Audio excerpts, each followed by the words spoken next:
Hello there everyone, welcome back to the channel. Today we're doing a Q&A for Tears of the Kingdom. I have gotten hundreds of comments asking me stuff about this game, about gameplay, about story, and today I want to try to answer as many of those as possible. So we have about 30 comments from my YouTube comments to get into today, and I will say this is almost entirely spoiler-free. I'm not going to go into any crazy story details here, but there are a couple things that I think some people might consider spoilers, so if you've been completely, media blackout for this game, just know there will be some things that maybe, teeter on the line of being a spoiler for you. So there are a couple of those. I'll give a big warning before I put them up on screen and say them. So let's get into it. All right, first question. Luis asked one question: underwater exploration, yay or nay? I mentioned this in another video. I never really understood the appeal or the idea of this. I thought it was possible they would add it just because it is a staple of The Legend of Zelda, getting your iron boots and going underwater.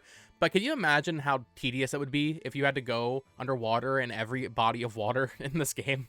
There's a lot of water in Breath of the Wild's map, and there's even more in Tears of the Kingdom. So can you imagine how much of a pain in the butt that would be? So to answer your question, there actually isn't underwater exploration, but I think the caves more than make up for that in terms of just adding new areas to the pre-existing map from Breath of the Wild. So a lot of people are going to be upset by that one, but it is what it is. Red Crimson asks, does the Clorox Seeds still expand your inventory? Yes, I will have a video up tomorrow going over how to expand your inventory in this game, but it is still Clorox Seeds. It is still a certain character who moves around. It's annoying, but it's still the same thing. I think it's even the exact same, number of seeds per upgrade, and it increases as you go. So I don't know what the reward is for getting all Clorox seeds in this game. I don't know how many Clorox seeds there are even in this game. I would assume more than Breath of the Wild, so probably about 1,000. But yeah, it still works pretty much the same way. Tornado's Gaming Channel asks, is the game worth it, and will it have more good feel than the first game, or just similar? So yes, obviously I have been very ecstatic about this game, very positive on it pre-release and in all my videos. I think this game is absolutely worth it. If you can only afford one game this year, this is probably a pretty good game to buy because there is so much content in it. Does it feel similar to Breath of the Wild, however? That's an entirely separate thing. Yes, it does feel similar to Breath of the Wild, and I keep saying this in my videos. If you didn't like Breath of the Wild, there's no real reason to think you'll like this game. But if you liked Breath of the Wild, or even if you didn't like Breath of the Wild that much but thought it had potential, this is delivering on everything Breath of the Wild kind of promised, or every goal they may have set out with Breath of the Wild I couldn't achieve. This is delivering on all of that stuff. It's just a more fleshed out world. So yes, it is going to feel pretty similar to Breath of the Wild when you're just exploring Hyrule, but the new puzzles, the new mechanics, and all that stuff, it does make it feel fresh. But just know you are getting into a sequel to Breath of the Wild, so it's going to feel similar. Marie Plays asked two things. One, how do you obtain more battery packs? So, don't want to spoil exact locations or anything, but there is a construct you can talk to. You trade Zonite to him, and he will upgrade your battery charges. I've only done a couple of battery upgrades. It actually takes a while. I'm sure there's a place that's really easy to farm these. But yeah, you can just trade in items at a construct and upgrade your battery that way. So not hard, I would say, but not the most easy thing to do. And two, which you don't have to answer, do you get cool abilities after each dungeon, like champion powers? So TikTok, little spoiler thing, I guess here. If you don't want to know this, click ahead 30 seconds. You good? Cool. Yes, you get champion abilities, basically. They're not as overpowered as Revali's Gale, but you do get some abilities, which is really cool. Mr. Minion asked, is there a larger variety of enemies now, or is it just a few like Breath of the Wild had? So, I've seen a lot of people conflicted about this online that have been playing the game early. I think this game has incredible variety in terms of enemies. You have every single enemy from Breath of the Wild returns, I believe. There might be one that's missing, but I think everything is there. But then you also have a ton of new enemies, and even enemies that I've seen some people try to twist this. Listen, I get it, Gleeok and Redheads, or in this game they're called Gibdos. I get it. Those are old enemies from, old Zelda games. They might as well count as new enemies. You cannot look at Gleeok and be like, oh, that's not a new enemy. That's a new enemy. So yeah, I think the enemy variety is great in this game. There's also just a lot more variety in terms of the pre-existing enemies. We've seen Bokoblins wearing armor. We know they all have the different types of horns. Obviously, still have the different tiers of difficulty based on what color the enemy is. Bokoblin red, Bokoblin blue, white Bokoblin, it just goes like that still. But in my opinion, this game has a fantastic amount of enemy variety, and that goes to the bosses as well, which I believe we have a question about later on in this video. So, yeah, Breath of the Wild enemy variety, that was a big issue for me, and I think they completely fixed it in this game. All right, user no something or other said, is there fishing? This is another really contentious one. I've seen a lot of people asking this. There is no fishing. It's still the same as Breath of the Wild. You just hop into a lake and you grab the fish. It is what it is. Devoid Duda asked, would you happen to know how many side quests are in the game? So, once again, if you don't want to know the size of this game, this is a little spoilery, but I guess I literally just have my game up on my Switch here. So, the amount of side quests, there are 139 side quests, there are 31 shrine quests, which are, you know, like in Breath of the Wild where you had to do something to unlock a shrine, and then there are 60 side adventures. So, if you don't know what those are, I guess you'll find out. So there's a lot. There's a lot of side content in this game. I guess over 200 side quests would be a good way of saying it, because side adventures are basically just side quests. Johnny Boy YouTube asked, if you already answered this, I'm sorry, but when you started the game, did it give you the option for a master mode? Because I love that mode in Breath of the Wild. I had master mode plus minimal HUD, so immersive. So right off the bat, there is actually minimal HUD in this game. You can do that. However, there is no master mode. So if you're wondering if there's going to be DLC for this game, I feel like that pretty definitively answers that question. There will probably be a DLC, even if it's a free update that adds master mode later on, because right now there is nothing. Even after you beat the game, there's no new game plus, there's no master mode, there's nothing like that in this game. So I would expect that as a free update or maybe just DLC. Scribbles asked, I have a really important question. Is there an actual ending where the map changes and there is a difference, or just a star on the save file? So another thing people will be disappointed by, there is no post-game, really. It's just like Breath of the Wild, where you fight the final boss and it puts you back before you did that. You do get that star on your save file, but to be fair to the game, it wouldn't really make sense if you beat it and then the map completely changes. That's a way too much to ask for a game this big, because there is so much stuff in it. And, you know, like with Breath of the Wild, if you defeat Calamity Ganon, then there's no reason for any of this stuff to be happening. All these enemies should be gone, right? So it wouldn't really make sense to keep playing after that. So yes, it just sets you back after or before you beat the final boss. The Neopon asked, an absolutely burning question, does rain still suck? I love this question because I am a passionate rain hater in Breath of the Wild. Certain areas it still rains a lot, but it's nowhere near as bad as Breath of the Wild. I actually loaded up Breath of the Wild yesterday for a video that I'm going to be posting tomorrow or Friday, and even just in that time playing, that 20-minute time frame, it rained like 5 times, and I was like, come on. This is ridiculous. It still rains. It's still like the same effect. You know, you're still going to slip around on mountains. But the amount that it rains is so much less in this game. I never noticed it, to be honest. There were a couple times I was like, oh no, it's raining. But then it goes away in like 5 seconds, right? In Breath of the Wild, I feel like it was every 10 seconds that it started raining again. So yeah, no, raining, it's still annoying when it happens. But it's so infrequent that you're not even going to notice it. Honestly, at least I didn't. All right, Raphael asked, after you beat it, can you please tell me if the final dungeons has a variety of enemies inside, like Hyrule Castle from Breath of the Wild did? The reason I asked is because I've seen the 4 base dungeons have only construct enemies, and I'd like to know if I'm getting at least one dungeon with various kinds of enemies, maybe even like Leok in there somewhere, one can hope. So, correction, there are regular enemies in the regular dungeons in this game, which Nintendo actually did confirm in their little Twitter account today, so dungeons are not a spoiler anymore, I guess. There are some enemies in regular dungeons. It is mostly constructs, but there are some. For example, the Zora storyline dungeon has choo-choos, just as an example. But it's mostly constructs, to be fair. There are, however, dungeons that have more regular enemies involved, but it's mostly constructs. Just get ready for mostly constructs in these dungeons. Like how in Breath of the Wild was in the Divine Beast, it was the Guardians, the little Guardians.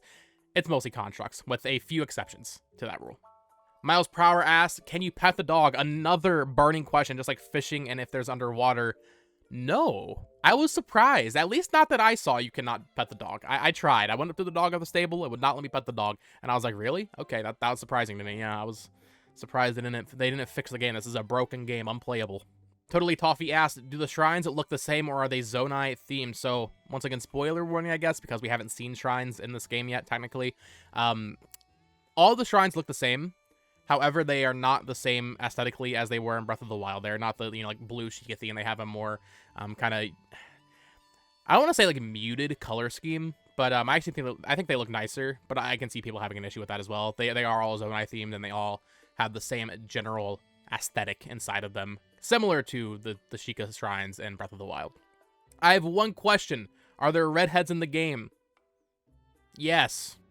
Cloyd007 asked, have any of the shrines you've completed required motion controls like the few from Breath of the Wild? So I've done a little over 70 shrines at this point, and none of them have required motion controls. There's no flipping your Joy-Con upside down or flipping your Pro Controller upside down to get the ball rolling or whatever, right? Nothing like that in this game. They completely removed those. There might be some that I haven't done yet, but I doubt it considering I've done 70, and I feel like I would have happened upon one of those by now. So yeah, those are gone, thankfully, because those were not fun. Jesse Taylor asked, hi, will I be able to use the Amiibos early in the game? So I'm not sure exactly how early you can do it. I know after you finish the tutorial you can. I think you can actually do it before that, though. So very early on, within a couple hours, you will be able to scan Amiibo and get some ingredients and some items. But I think it is like Breath of the Wild, where after you do a dungeon, it kind of scales up the percentage drop rates for certain things, like the Amiibo gear, which we have another question about later, so keep that in mind. Ken asked, have you defeated any of the Gleeok set, and if so, how tough are they? I have not. I haven't really tried, to be honest, because there was one time I went up to an elemental Gleeok, and I think it was just the fire Gleeok, right? That thing chased me down for a while, and he one-shotted me. At this point, I had like 14 hearts, I think, and he one-shotted me. I was like, are you serious? So Gleeoks, they mean business. You know, I'm sure that if you use the arrow slowdown time, you can probably take them out decently easy, depending on how you do it. You know, to shoot all their heads with arrows and, you know, get some good fusions on there, you know, like some bomb arrows or something, right? But no, I have not. They're pretty tough. They're definitely the toughest enemy in the game. And speaking of arrows, First Place asked, I just want to know if elemental arrows are making a comeback. No, there are no elemental weapons in this game because of Fuse. Fuse, it replaces all of that. So, you know, arrows, if you want a fire arrow, you have to fuse a red choo-choo jelly or you know, spicy pepper or anything like that, right? If you want an elemental blade, you know, they like the Great Flame Blade in Breath of the Wild, you just fuse a similar fire-themed item to a Great Claymore, right? So elemental items are gone completely in favor of Fuse, which I actually think is a great change. Jordan asked, how would you rank the 4 dungeons you've done based on how fun they are? So you're asking about the 4 base dungeons. I won't say the name of the dungeons, but I would rank them as follows. Number 1 for me, in terms of boss fight, in terms of aesthetic and all that, would definitely be, and including the lead up to the dungeon, because I think that's a very important part too. Number 1 would definitely be the Rito storyline in that dungeon. Number 2 would be Zora. Number 3 would be Gerudo, and then number 4 would be Goron. The Goron dungeon's good, and the boss is fun, but out of the 4, I think that's probably the weakest one. But honestly, I think they're all great. I really liked all 4 of them, but yeah, that's how I would rank them. Trevor Miller asked, are there more mini-boss variants around the world, and the dungeon bosses more organic or mechanical like a Blight? So, to answer the first question, mini-bosses, there are more. There's not like a ton more. Obviously, Gleeoks count as a mini-boss. We had seen something in a trailer, like the 2021 trailer, I think, or maybe the February trailer from this year, showing a seemingly construct mini boss. Those are there, and then plus all the ones from Breath of the Wild, of course, are back. So there are some more, and then our dungeon boss is more organic, or they mechanical like Blights. They're all very organic, and they are fantastic. Some people saying they're a little too easy. That I don't know about that, but they are much more organic. They feel like actual Zelda bosses, and I love them. Terry Ferguson asked, I just want to know if we get the Amiibo outfits like the Fierce Deity Link. So, as far as I'm aware, every Amiibo outfit returned. There might be 1 or 2 that's gone. So you can get all of them from Amiibo. But what's great about this game is they actually added a way to earn them in the game. I'm not going to spoil how, but there is a way to actually unlock every Amiibo outfit just by playing. I think I don't know if it's every Amiibo outfit, but you can unlock most of them by playing the game, which is really nice if you don't want to have to, you know, I have a bunch of Amiibo cards I bought off of Etsy. Because I have a lot of Zelda Amiibo. I'm not going to pull them down every time. I'm not going to open them. So yeah, if you just want to earn them through normal gameplay, you can earn most of them now that way, which is really nice.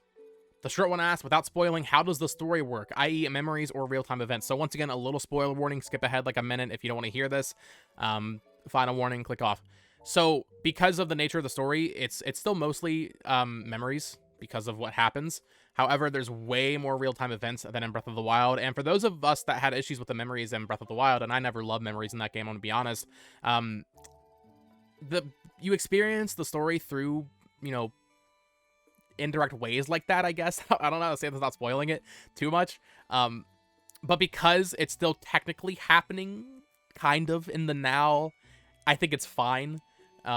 It's hard to say without spoiling it, but if you're worried about memories from Breath of the Wild, you didn't like those and how it was structured, I would say it's still structured similarly, and I know some people are going to have an issue with that, but the impact is definitely there. It's not like Breath of the Wild where the memories didn't feel like they really even mattered because you're 100 years in the future, right? In this game, it's still a lot more impactful just because of the circumstances of the story. And yes, there are real-time events as well. Adult asked, is there a fifth ability considering there was an empty slot on the ability wheel? I saw a lot of people speculating this. There is not. It's just the camera. When you unlock the camera, it's a little side quest or side adventure you have to do. So that's just what that is. It's the camera. For some reason, the map is also on the ability wheel. I don't know why they did that. I don't know what my channel call asked. I don't want spoilers, so sorry if you answer it, but did all the armors return? Every armor with the exception of a couple returned. I know for a fact that the Rex Salvager's fit from Xenoblade Chronicles 2 is gone. I think also, spoiler warning, I guess, I think the Gerudo disguise is gone as well, which I know some people are going to be upset about. But I think every other armor's back. There's a couple that are gone, but for the most part, everything returned with a ton of new ones added. Alex Earl asks, what would you say is one of the most important / useful items to fuse so far? So this is a very basic answer, and I'm sure, you know, speedrunners and the people that break this game will figure out some way better ones. But just in terms of how often you get it and how useful it is, there's this little fire fruit you get in the tutorial area. Most useful thing because it just leaves you a fire arrow whenever you want, basically, and there's unlimited amounts of them. In Breath of the Wild, I was always running out of elemental arrows, and specifically fire arrows are very useful for just, you know, burning down vines, you know, shrines that have like the thorns around them. So having that basically at all times is very nice. You don't have to worry about going to get fire arrows. You can just make fire arrows whenever you want. And that applies to all elemental arrows. If you want to, you know, electric arrow, you can just make that really quick. So it's really nice. Stuffy asked, which is more important in this game, upgrading stamina or upgrading hearts? So if you don't remember, in Breath of the Wild, there was a thing that was locked behind getting 13 hearts. There is similar kind of heart checks in this game where you need a certain amount of hearts to do some things. However, there's also a stamina check. There was no stamina checks in Breath of the Wild. I'm not going to say what it's for, but there is a stamina check. I would say overall, focus on hearts, but just every once in a while, you know, dip your toes into stamina, because you don't want to get to that point where you need to do this thing and then you have no stamina and you have to go, you know, do 30 shrines to get it. Do some stamina as a kind of side thing while you focus on hearts, because well, like I said, Gleeox one-shot you at, you know, 14 hearts. You're gonna want a lot of health in this game, but make sure you do some stamina as well, because it is very important for something in this game. All right, and finally, last question. Jenny Jules asked, is the cartridge edible?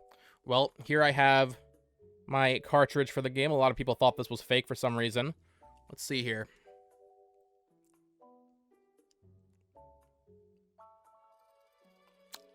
Not edible.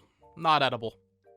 All right, that is going to do it for this video, guys. Thank you so much for watching. Thank you for all the support on my Tears of the Kingdom coverage. Of course, it's kind of coming to a close, pre-release coverage, but now we get into actual launch and tutorials and discussions post-release with friends. So I'm very excited to continue making Zelda coverage for you guys and just get back to general Nintendo. That's going to be exciting as well. I feel like it's been so Zelda dominant the past month, so I'm excited to get back to a sense of normalcy almost. But yeah, subscribe here so you don't miss a single video. Follow me on Twitter at BoTalksGames, and like the video if you enjoyed it. Until next time, folks, peace.